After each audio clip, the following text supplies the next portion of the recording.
देखो शांत रहेगा चित्त, बात करने का मन नहीं करेगा। हर गाड़ी में ब्रेक होता है, अगर ब्रेक ना हो तो वो नष्ट हो जाएगा।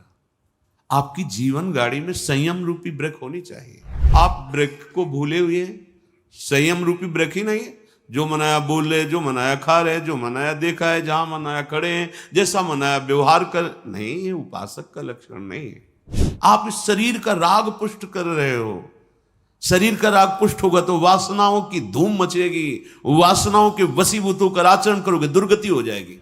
कुछ नहीं सुनाई देता, कुछ देखने की वो अलग दृश्य होता है। आपकी दृष्टि में अलग ही चल रहा है, अलग ऋतु चल रही है, अलग सौंदर्य चल रहा है, अलग बातें चल रही। खोए हुए हो आप, ये आनंद लेने के लिए आए हो, बहुत होश में। अगर हम सात्विक भोजन करेंगे, अल्प भोजन करेंगे तो विक्षेप से बच जाएंगे। जो आपका मन बार बार भजन से हटकर भोगों में जाता है, ये विक्षेप है। जो पूर्वकृत पापों से अंतःकरण मलिन है, वो क्षण में नष्ट हो जाएगा। आप एकाग्रचित होकर जो ही प्रियालाल के स्मरण, वो भस्म हो जाएगा, उसमें सामर्थ्य नहीं। ये विक्षेप बहुत घातक है। बार बार वृत्ति नाम में लगा और भाग करके संसार में जा रही, रजोगुण तमोगुण आहार, ये रसेंद्री बहुत, जैसे दुग्ध है, खीर है, घृत है, पवित्र वस्तुएं हैं, पर ये मात्रा से अधिक ले लो तो तमोगुण पैदा कर देंगी। है सात्विक, तमोगुण पैदा कर देंगी। मात्रा में प्राण पोषण होता रहे, ये शरीर को अपना मैं मानकर रसेंद्री जिस स्वाद पूर्वक जो हम पाते हैं, ये भजन नहीं होने देता। बहुत बहुत ये अनुभव की बात है, क्योंकि जीवन इसी में गया है। अगर हमारा भोजन सात्विक हो, अल्प है, तो आप देखो पहले जैसे एकादशी रहते थे तो स्वाभाविक उस दिन ज्यादा भजन होता था थोड़ा। तो अगर हम रोज ऐसा अभ्यास कर लें, अल्प आहार करें, देखो शांत रहेगा चित्त, बात करने का मन नहीं करेगा। और जब अधिक भोजन, तो आप भोक्ता बन करके अधिक पा रहे हैं ना, यही तो आपके सब इंद्रियों को खुला छोड़ देगा। ये जो आपके इंद्रियों पर शासन करने का स्वभाव, हर गाड़ी में ब्रेक होता है, अगर ब्रेक ना हो तो वो नष्ट हो जाएगा। आपकी जीवन गाड़ी में संयम रूपी ब्रेक होनी चाहिए। हर इंद्री पर आपकी दृष्टि होनी चाहिए। इस समय किसका वेग है, जनेन्द्री का कि रसेंद्री का, नेत्रेंद्री का कि वाकेंद्री का, उदर का वेग है, किसका वेग है। हर समय सावधान, संयम रूपी ब्रेक बिल्कुल। जैसे कोई भी रास्ते पे चलता है ना, तो पैर भी ब्रेक में बिल्कुल सावधान, जरा तुरंत। आप ब्रेक को भूले हुए हैं। संयम रूपी ब्रेक ही नहीं है। जो मनाया बोल रहे, जो मनाया खा रहे, जो मनाया देखा है, जहां मनाया खड़े हैं, जैसा मनाया व्यवहार कर, नहीं, ये उपासक का लक्षण नहीं है। सात्विक भोजन बहुत जरूरी है, बहुत जरूरी। पर भाई रोज सुन लो, पर मानोगे नहीं तो कोई फर्क। अल्पाहार करो, देखो कितना अच्छा लगता है। बढ़ रहा है, चर्बी बढ़ रही, पेट बढ़ रहा है, वजन बढ़ रहा है, भजन नहीं हो रहा है। आप कहते भजन नहीं हो रहा, क्यों नहीं हो रहा है भजन? आप गृहस्थ हैं, बहुत मेहनत करते हैं, आपका ठीक है। जितना समय भजन में मन लगे, बीच बीच में नाम स्मरण किया, समर्पित कर दिया, सारे सेवा कार्य भी, वो भी भजन हो गया। समझिए, इन्हीं के राग के त्याग को वैराग्य कहते हैं, और वैरागी ही अनुरागी होता है। जगते हुए फिरे वैरागी, वृंदावन रस में अनुरागी।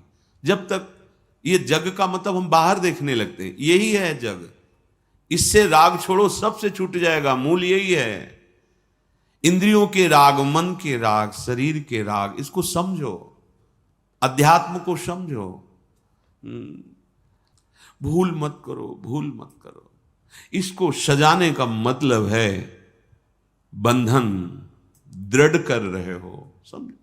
ये शरीर तुम नहीं हो, या अंगूठी, यहां वो चैन सोने की और ये वो, आप इस शरीर का राग पुष्ट कर रहे हो। शरीर का राग पुष्ट होगा तो वासनाओं की धूम मचेगी, वासनाओं के वशीभूत होकर आचरण करोगे, दुर्गति हो जाएगी। और वही हो रहा है। हम शरीर राग पुष्ट कर, हाँ, नहीं भाई, जैसी परिस्थिति, आप धनी हो ठीक है, आपके पास है, पहनो, राग पूर्वक नहीं। अगर राग पूर्वक तो फिर वासनाएं बढ़ेगी, रजोगुण बढ़ेगा, वो आपको बांध लेगा, स्वाभाविक है। प्रियाजू को अर्पित करो, प्रसादी आभूषण, प्रसादी वस्त्र। गृहस्थ हो तो, विरक्त हो तो बस जो गुरु ने वस्त्र दिया उसी रहने से, आजीवन उसी रहने से, कुछ भी परिवर्तन नहीं, कुछ भी अधिक नहीं, एक भी वस्तु अधिक नहीं, जैसे जितना वैसे। विरक्त होने के बाद शरीर का श्रृंगार नहीं, ये शरीर का श्रृंगार नहीं है, ये दासत्व है। वृंदावन की रज और स्वामिनी का प्रसादी चंदन और गुरु परंपरागत तिलक की आकृति, ये हमारे शरीर का श्रृंगार नहीं है, ये हमारी स्वामिनी जी के दासत्व का स्वरूप है। लेकिन किसी भी तरह से शरीर को श्रृंगारित करना, राग को पुष्ट करना है। श्रीपाद कह रहे हैं, अप शुष्क फलादि भक्षयन, रूखा सूखा फल अन्न जो मिल जाए भक्षयन, प्राण पोषण के लिए डाल लो, उस पे बुद्धि अपने जहां सुनते हैं ना, क्या है आज खीर, आज ये, आज वो वस्तु, तो पहले आपका चिंतन बना, संभालना, चिंतन बना रागात्मक। अच्छा, आप एकाग्र हुए, हर्षित हुए, गए, वो वस्तु तो बाद में सेवन करेंगे, वृत्ति तो पहले आपने खराब कर ली। आपको सुनकर हर्ष नहीं होना चाहिए।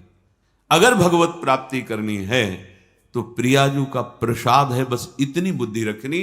वो क्या क्या है ये मुझे नहीं देखना है, प्रियाजू का प्रसाद है, वो जैसा भी हो, वो हमारी लाड। प्रसादम स्वामिन्या स्वकर दत्तम प्रणेता। श्री स्वामिनी जी ने प्रेम पूर्वक कृपा करके हमें जो स्वाद पाते हुए अब प्रसाद दिया, हम उससे पाते हैं, उससे अपने प्राणों का पोषण करते हैं।